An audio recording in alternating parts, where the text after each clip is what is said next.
to keep new cases from entering our shores, we will be suspending all travel from Europe to the United States for the next 30 days. The new rules will go into effect Friday at midnight.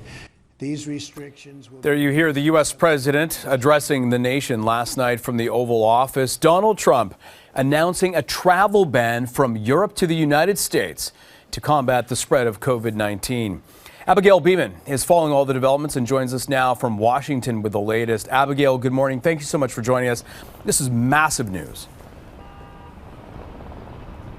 It's massive news, Anthony. Good morning. And it is a major shift in tone from the president, who has consistently downplayed the seriousness and the threat of coronavirus over the past few days. Last night, a 9 o'clock address from the Oval Office. You heard part of what he said there, announcing sweeping travel restrictions from Europe to the United States. Now, there was some confusion because during his speech, he also said that it wasn't just people, but that cargo and trade would be affected. It also wasn't clear how American citizens would be impacted.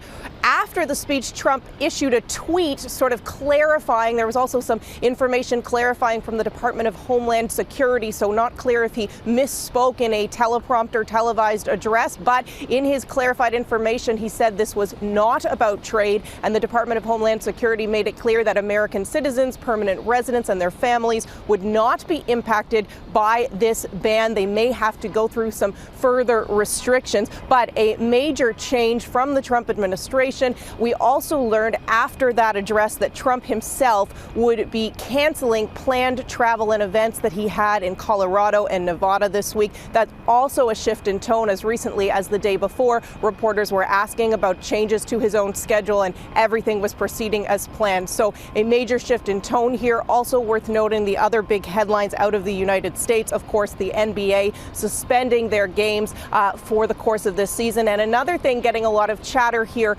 south of the border is Tom Hanks and his wife Rita Wilson announcing that they tested positive for coronavirus. So that's what's making headlines here this morning. Back to you, Anthony.